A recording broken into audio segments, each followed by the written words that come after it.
Between Jason and I, we've set up 90 plus partnerships and in a variety of forms. We want to talk to you about that.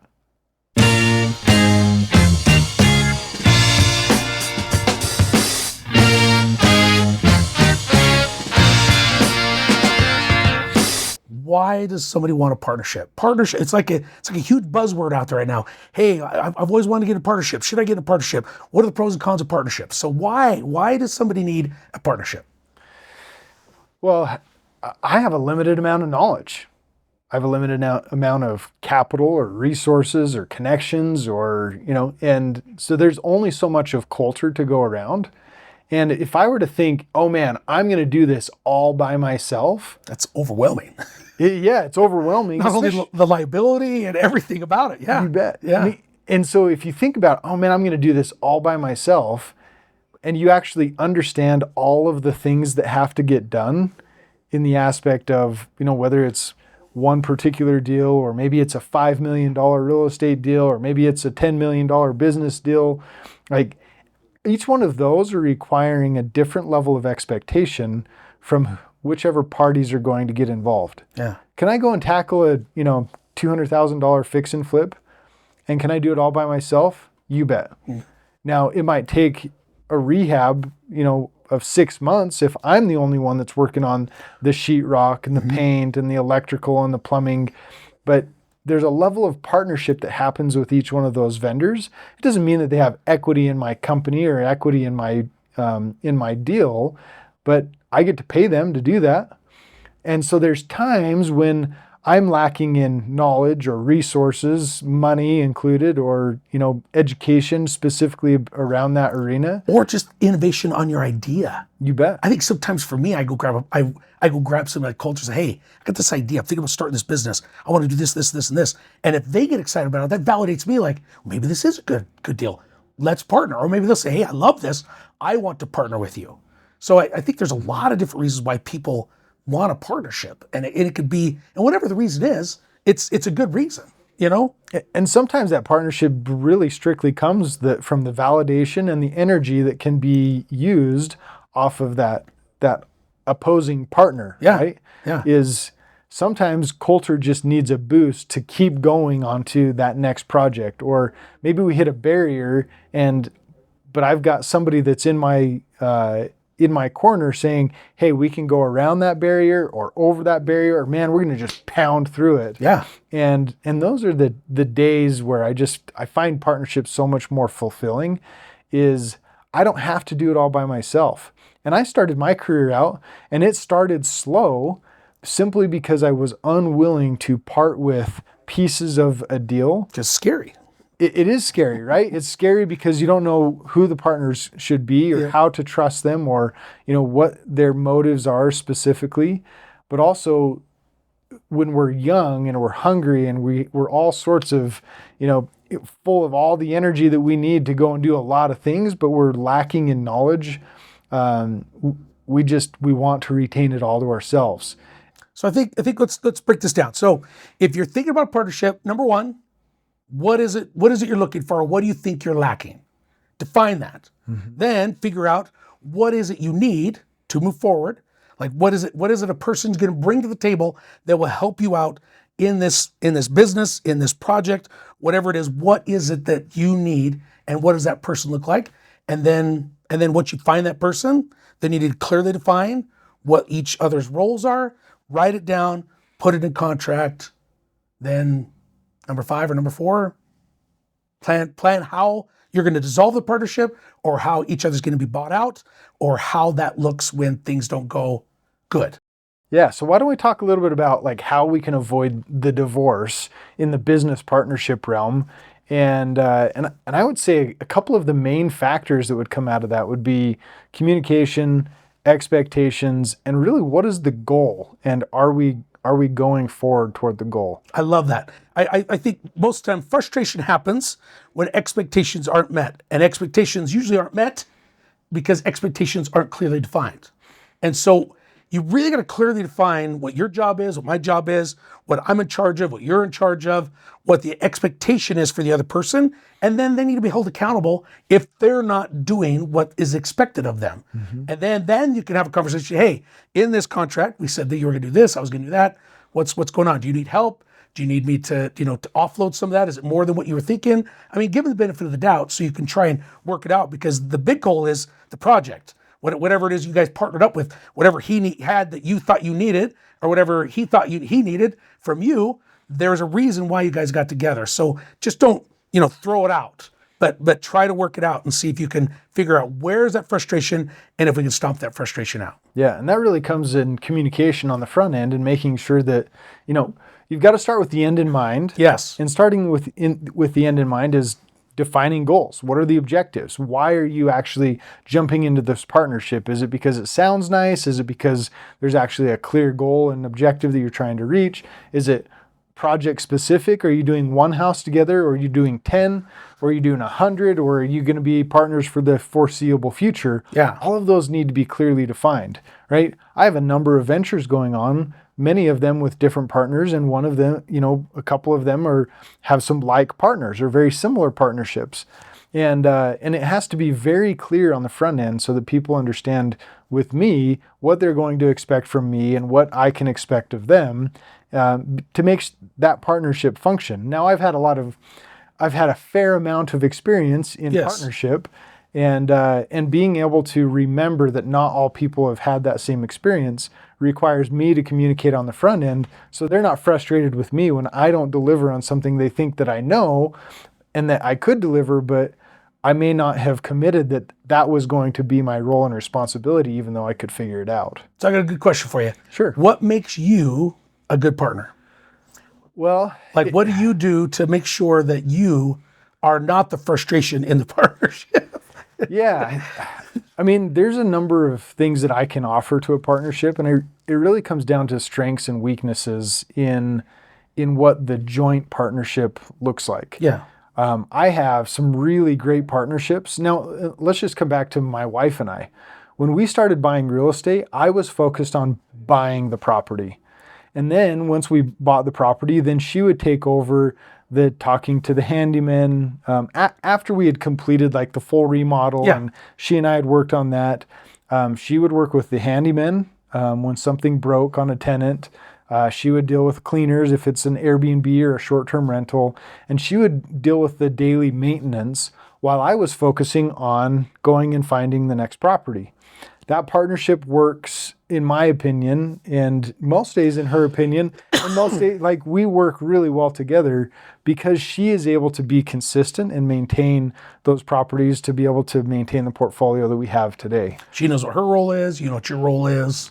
You bet. And it takes constant clarification to make sure that we are on the same page, coming full circle when we're dealing with an issue. Yeah. Now, if there's a tenant or a guest or somebody wants to yell at somebody, you better believe they're getting my phone number, right? Yeah, they don't get to yell at her. Yeah, definitely. Those are the calls that I get to take, and I'm just fine with that because I'm a protector. I'm going to protect her from that. And two, the conflict just isn't worth it to her. If she had to deal with that all the time, she'd be out. She'd be out. Yeah, she'd be done. Definitely.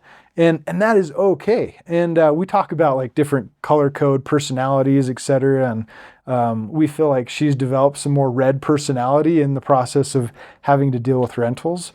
But man, what a valuable partnership to us, in that I can go and buy them and I can set them up to where the numbers will work, and then she can go and consistently help those numbers work over time so our portfolio grows. I love that. One of the things I love that you said is she's had to develop some red personality characteristics.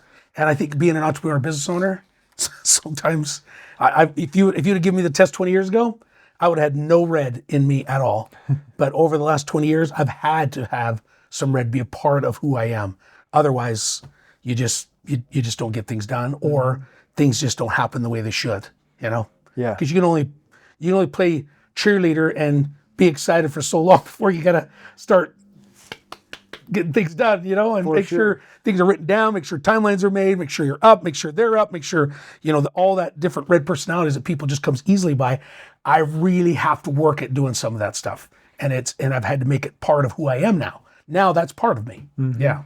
Yeah. And those skills develop over time, right? We're not the perfect partner at the very beginning of the partnership. We're a perfect partner when we're willing and able to adjust and adapt to the things and the curveballs that come. And I would say that that's probably where my forte is as well, is I can adapt to change as long as it isn't a change in the decision that questions our ability to make decisions prior. Yeah. Right? Once we decide and we're moving forward, I'm saying that is the direction that we're going, and we split our different ways. When we come back together, it's either to say, hey, there's something starkly wrong with what we decided, or we've pursued that to the very end and that's done. I have a tough time in partnerships staying in my lane. I do a lot better now, but when I first got into a couple partnerships, we clearly defined what each roles were, and I was constantly over on the other guy's role, and what he was doing, checking up on him, because it was tough for me to let go of control and trust that person that they're going to get done what they should get done with their role of what they're doing. I couldn't just sit at home and think, okay, hopefully he's got this.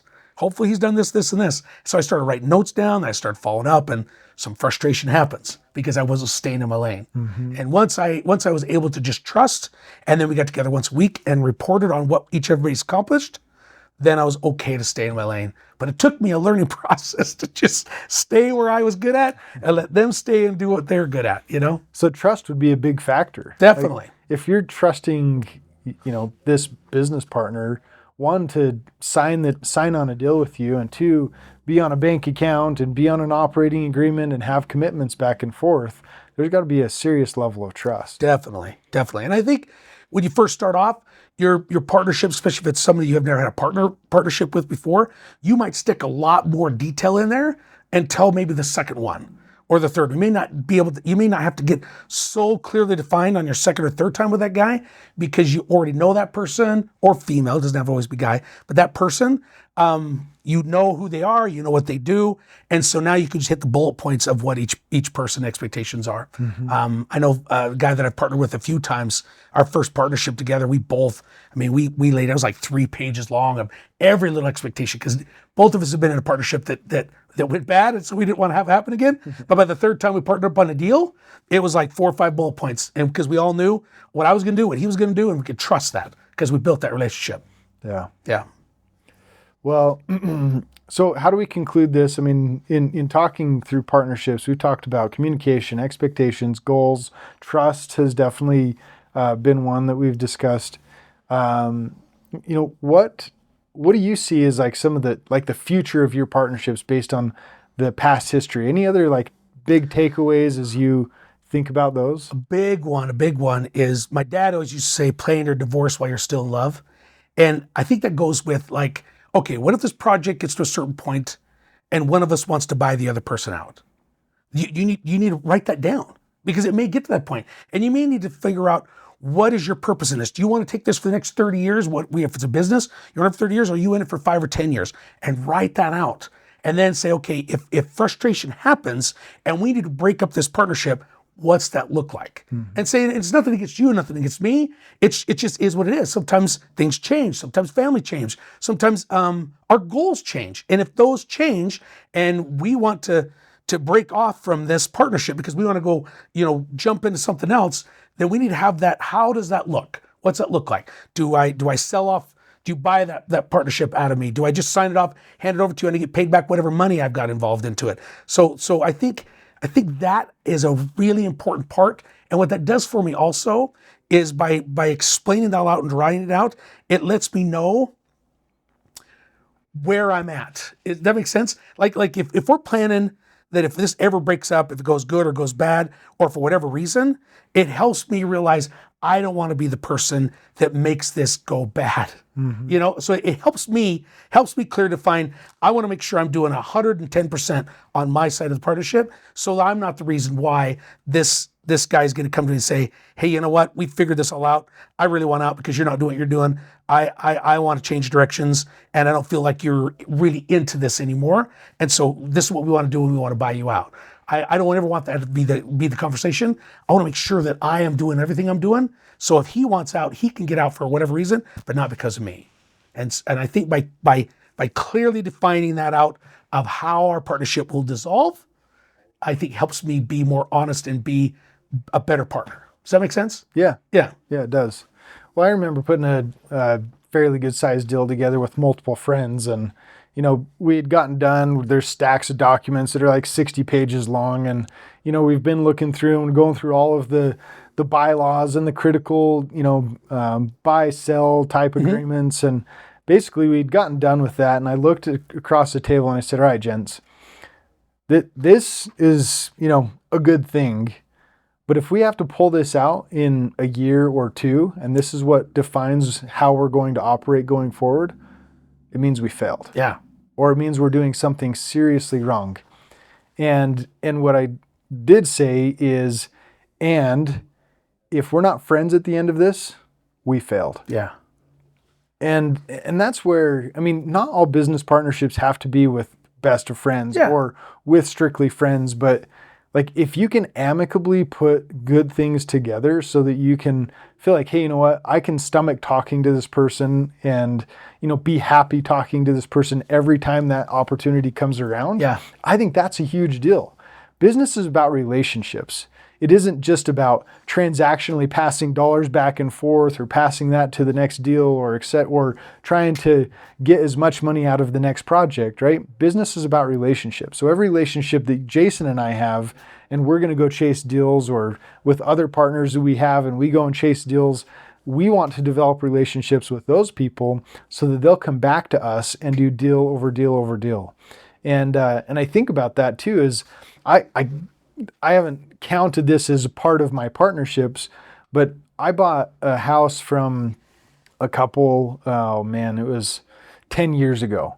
And that relationship went really well. They did a seller carry. A couple years later, they decided to move to Mexico. They wanted to sell me a couple of other houses on very positive terms, similar seller carry, et cetera, et cetera. And they're like, Colter, we want to do this with you again. And me having been able to, one, create a relationship from the beginning, and two, hold to the terms that I had defined between the two parties, they thought, you know what, we're going to call Colter because he solved this for us last time. Love that. He can do that again. Yeah, love that. I remember I was in a partnership with a gal over in Boise, and he gave me a call, and I didn't say anything, didn't do anything. My wife watched my body language when I saw who it was, and then I paused for like 5-10 seconds, and then I walked the other way and took the phone call, and I didn't even realize what I'd done. But once I was done with the phone call, we got in the vehicle, and she goes, you need to figure out what's going on with your partnership with him. I'm like, what are you talking about? Everything's fine. She goes, no, it's not. And I was like, no, really? Why don't you think so?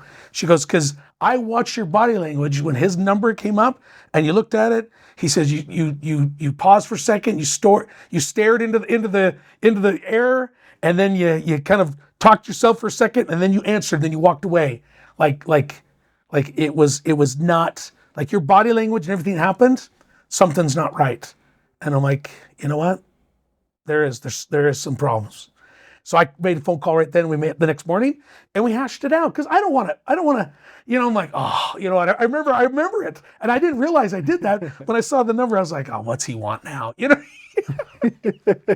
Like, can't you just figure this out yourself? That's what I was thinking, Oh, what does Colter want now? No, not at all. But it took somebody else to show my body language that, you know what, there was something that I was frustrated with.